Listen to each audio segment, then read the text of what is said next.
ইব্রাহিম ইবনে Adham রাহমাতুল্লাহ আলাইহির কিসসা মাঝে মাঝে উলামায়ে কেরামরা আংশিক বলে, ইব্রাহিম বলকিও বলে। বলক একটা দেশ, বলকের রাজা ছিলেন ইব্রাহিম বলকি, বহুত বড় প্রভাবশালী রাজা বাদশা ছিলেন, মুসলমান বাদশা। আল্লাহু আকবার। রাতের বেলা একদিন ছাদের উপর দিয়ে, না বিল্ডিং এর ছাদের উপর দিয়ে একজন টক টক করে কলম পাই দিয়ে হাঁটতেছে, 4-5 তলা দালানের ছাদের মধ্যে। কলমের শব্দ শুনে উনি ওখান থেকে ডাক দিয়ে কয়, ছাদের উপরে কে? একজন কয় যে আমি। তুমি কে? আমার আমি তো অমক। কি খবর ও জায়গা কেন? কয় আমার উট হারাই গেছে, তাই ছাদের পর আইছে নাকি দেখতে এসেছে। উনি কাঠের পর রাজপ্রাসাদে শুয়ে গাদা গুতা খাট, এই উট করে দিচ্ছে দালানের ছাদে উঠতে পারে, তা 5 তলা দালান।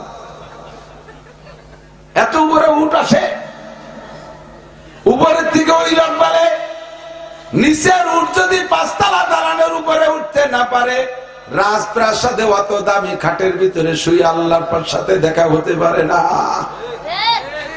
ছাদের উপরে যদি উঠ না পাই, রাজখাটের উপরে কি করে আল্লাহ রে বাবা। ছোট্ট একটা আওয়াজ করে দিয়ে লোকটা গায়েব হয়ে গেছে, আর লোকের খবর নাই। 5 তলা দালানের পরে এসে যদি উঠ না পাই, তাহলে রাজখাটে শুইয়া আল্লাহ রে বাবা কিভাবে। রাতের বেলা মাইরেটটা দিছে, উনার এই বেড বিছানা বানায় দেয় এক বান্দি, উনার বান্দি খাদেমা। বান্দি সুন্দর করে বিছানা বানায় দেয়, একেবারে জাজিন্ত সুখ দিয়ে ফুল পাউডার দিয়ে সুন্দর করে সাজায় রেখে দেয়। উনি এসের মধ্যে শুয়ে পড়ে, দীর্ঘদিন পর্যন্ত বান্দিতে খেদমত করে। এই খেদমতের ভিতরে একদিন উনি বাইরে রয়েছে, বান্দিতে বিছানা সুন্দর করে বানাইয়া। ভাই, মাঠের মধ্যে আল্লাহ রে পাওয়া যায়, খাটে আল্লাহ রে পাওয়া যায় না। মাঠে পাওয়া যায়, খাটে পাওয়া যায় না। কতক্ষণ এই জন্য মাঠের মধ্যে আছেন, আল্লাহ রে না পেয়ে বাড়ি যাবেন না। খালি ওই পিকনিক খাবেন না বসে বসে। পিকনিক খাতে কুয়াকাটা না যে এই জায়গায় আছেন, পিকনিক খাই সবাই এখান থেকে এই ফাঁকা মাঠের মধ্যে থেকে আল্লাহরে নিয়ে যাব, আল্লাহরে পেয়ে যাব। খাটে আল্লাহকে পাওয়া যায় না। কতক্ষণ দীর্ঘদিন বেড বিছানা বানাই দিছে। হঠাৎ একদিন বান্দির ভিতরে কৌতূহল জাগছে, এই খাটে শুয়ে বাচ্চা আরাম ঘুমায়, আরামে ঘুমায়, দেখি আমি একটু শুয়ে দেই এই খাটে চুলি কিরমটে। বান্দির খাটটা অত ভালো না, তারে তো দেশে বাংলা সহি এখান সুতি একটা পাতলা কম্বল বিছাই দেয়, সে তার মধ্যে শোয়। আর রাজারে বাচ্চারে বেডে বিছানা বানায় দেয়। বান্দি কয়, এত সুন্দর বিছানায় শুইলে কেমন লাগে, একটু পিঠটা দিয়ে দেখি।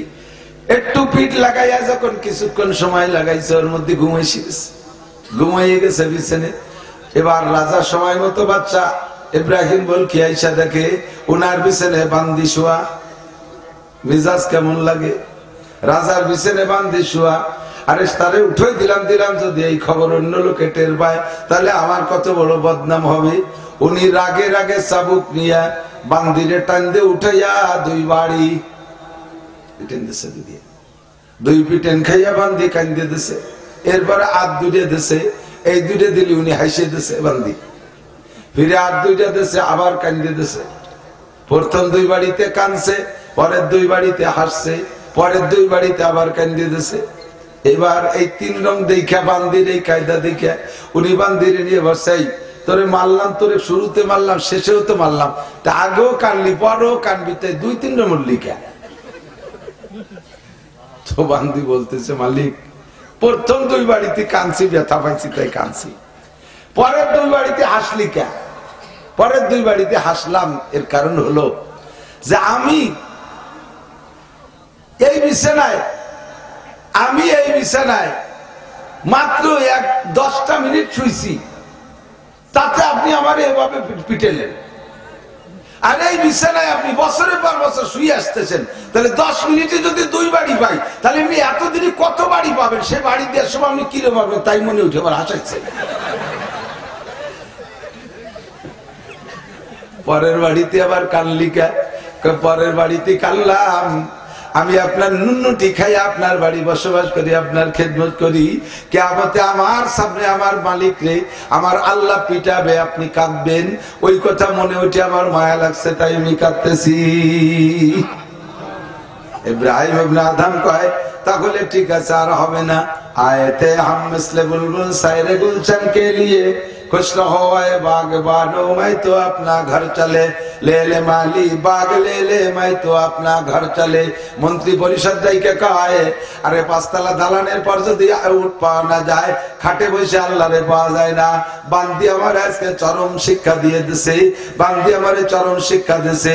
10 মিনিটের জন্য এই খাটে শুইলে যদি সে 6 বাড়ি পায়, আমি বছরের পর বছর ঘুমাইলাম এই খাটে, আমার কি পরিমাণ পিটন হবে, এই খাটে আর কোনোদিন ঘুমাবো না।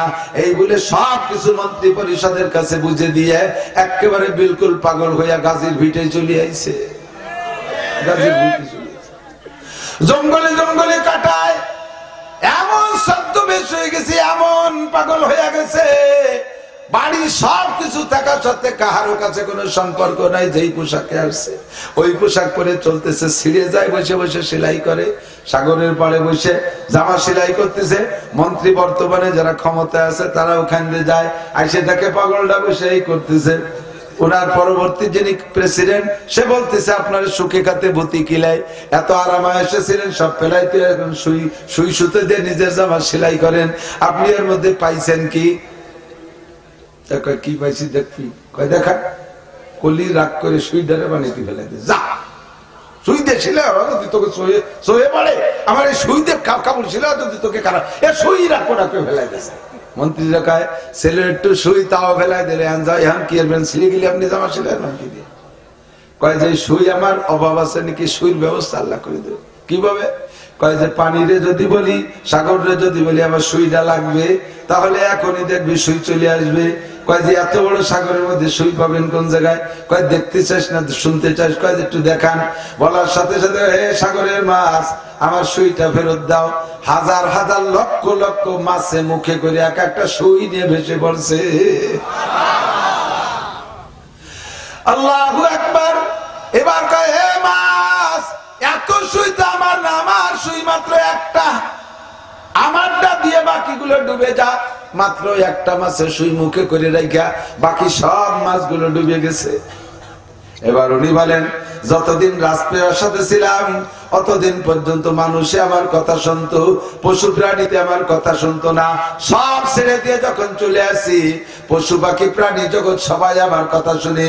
মান কানা লিল্লাহ কানাল্লাহু লাহু, যে আল্লাহর হইয়া যায় আল্লাহ তার হইয়া যায়, আর যে আল্লাহ যার আল্লাহ হইয়া যায় সব কিছু তার হইয়া যায়।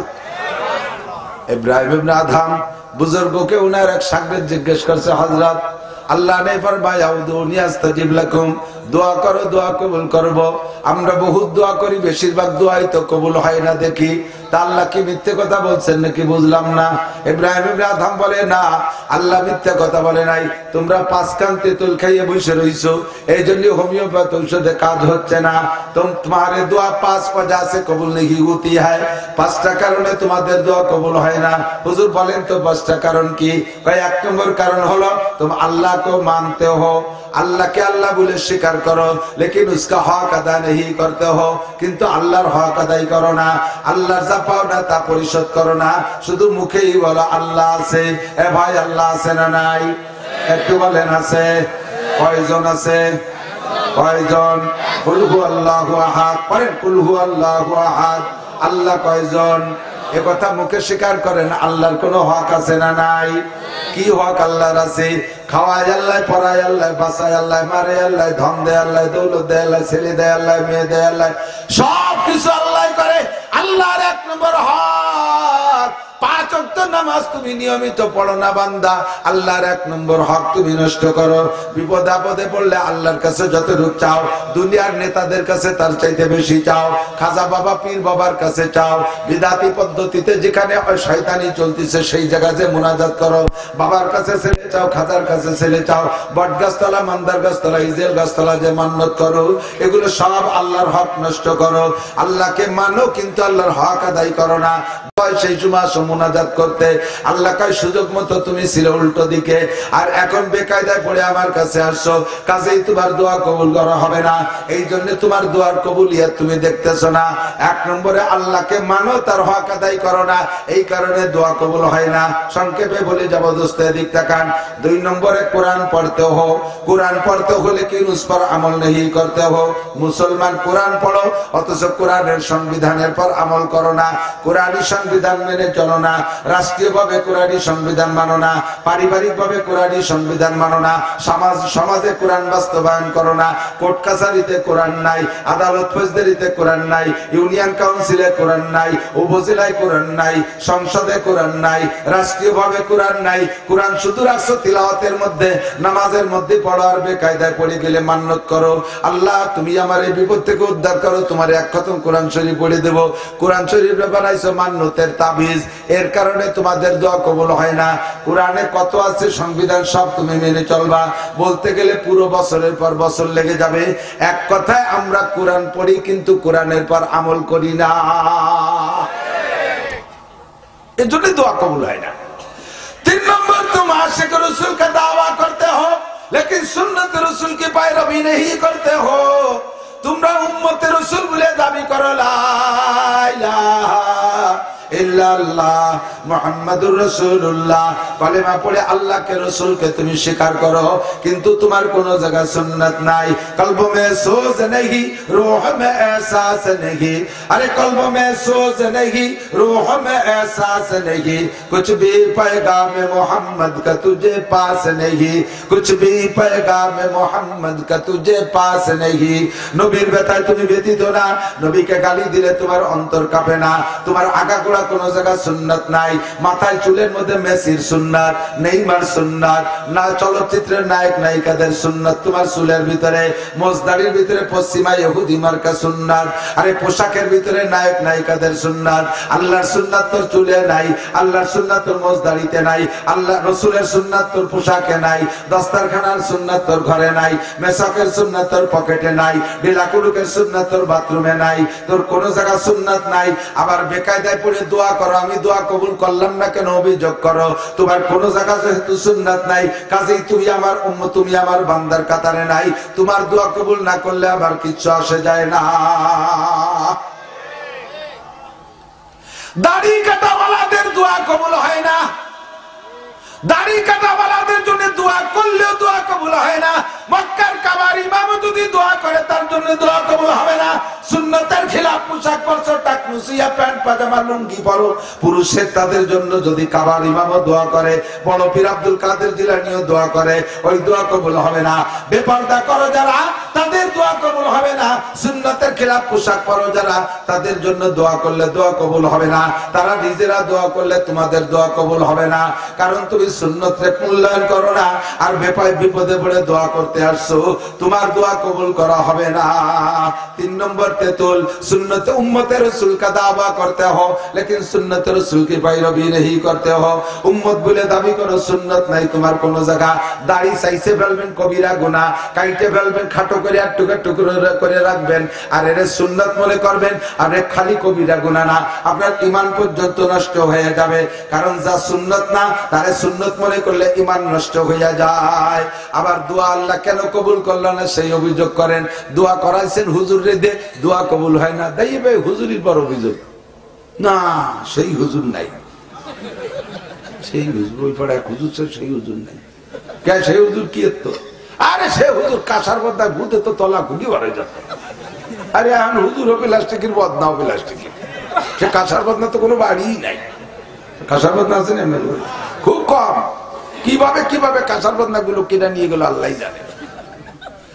বদনা প্লাস্টিকের, হুজুরও বলে প্লাস্টিকের। আমি তলা খোলা ফু দেবো, আসো তুমি আগে বদনাটা কাঁসার দাও, কাঁসার একটা বদনা আমারে দাও। কাঁসার বদনাই তো নাই, বদনাও তো প্লাস্টিকের।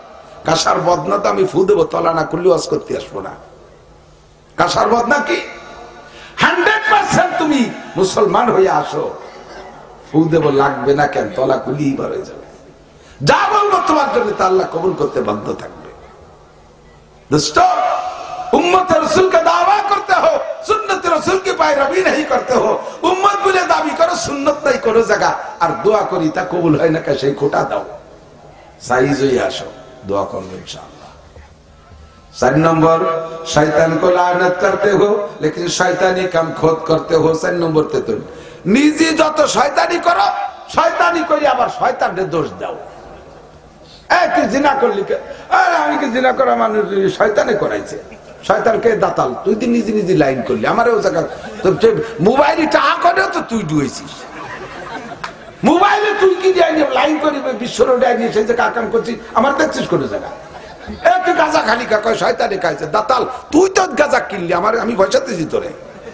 আকাম নিজে করো, ধরা পড়ে গেলে দোষ দাও শয়তানের, কথা কর না কেন? শয়তান को लानत करते हो, শয়তানি কাম খুদ করতে हो, শয়তানরে অভিযোগ করো অথচ শয়তানি কাম নিজে করো। যেন শয়তানের পর দোষ দেয় নিজেকে দোষী মনে করে না, ও লোকটা কখনো গুনাহ থেকে তওবা করে না, আর যে গুনাহ থেকে তওবা না করে তার দোয়াও কবুল হয় না। এই জন্য দোষ করছি আমি। যদি আপনাদের কাছে জিজ্ঞেস করি ভাই দেশে এত আযাব গজব বালা মুসিবত কেন? সবাইকে মানুষ ভালো না হুজুর, মানুষ ভালো না মানে সবাই খারাপ, উনি খালি শান্ত হতে তলি রাঠি। 5 নম্বর তেতুল হলো এইখান হুজুর কয়, ইব্রাহিম ইবনে আদম বলেন 5 নম্বর তেতুল হলো तुम अपने आइब की तरफ नजर नहीं करते हो, दूसरे के आइब ढूंढते हो। खाली অন্যের দোষ তালাশ করে বেড়ায়, খালি অন্যের, আরে নামাজ পড়ে তবলিগি যায়, ও শয়তানের ভাষা চিনিস, আমরা অত নামাজ না পড়লি অত খারাপ না, অন্য নামাজ না পড়লি অত খারাপ না। তো তুমি এত ভালো কি ধরনের নামাজ দায়ী খালি পড়ি না, আর একটা সুদিয়া ব্যবসা আছে আমার, আর এই চাকরি যে জায়গা করে অনেক সামান্য কিছু গুসটুস খাই, আর সাথীকে নিয়ে বসলে একটু গাঁজা বা খাই, তেমন কিছু করি না। মাঝে মাঝে ধরো দলে পড়লে একটু জেনা টেনা করার লাগে, সেটা অন্য জিনিস, তেমন কিছু করে না। আর তবলিগে গেছে 3 চিল্লা গাজীপুর মধ্যে রোদ খরার ভিতরে বসে রয়েছে, এত কষ্ট করতেছে, এই মানুষগুলো বাড়ি খারাপ, উনি সাধ্য হতে তৈরি রাখে। আমার ছোট্ট হুজুর বলতেন একজনে পুরো ল্যাংটা, মানে আগাগুলা কোনো জায়গা পোশাক নাই, মাজায় একটা সুতোও নাই, সারা আগার লোম চাইছে শস্য তেল মাহাইয়ে খরার মধ্যে দাঁড়াইছে প্রতিমার মতো, ওর কোনো জায়গা কাপড় নাই, ওর সামনে দিয়ে একজন ছোট একখান গামছা পরে কাঁচা দিয়ে এটি যাচ্ছে। তোর কথা বুঝিস না, আবার ঘুরে ঘুরে ভালো জায়গা দখল করতেছিল।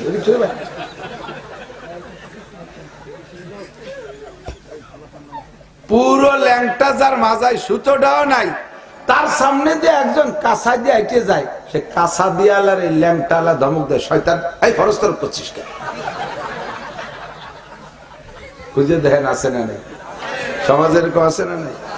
কয়েকজন এক জায়গা বসে আলেমকে সমালোচনা করে, হুজুর হাসিনের তো শুরু করে, হাসিনা ভালো না, খালেদা ভালো না, এ খারাপ, ও খারাপ, সে খারাপ, চেয়ারম্যান ভালো না, উপজেলা চেয়ারম্যান ভালো না, এমপি তো একেবারে দামলা, এরপরে হুজুরকে ধরে, এরপরে হুজুর খারাপ, ও হুজুর খারাপ, সব খারাপ।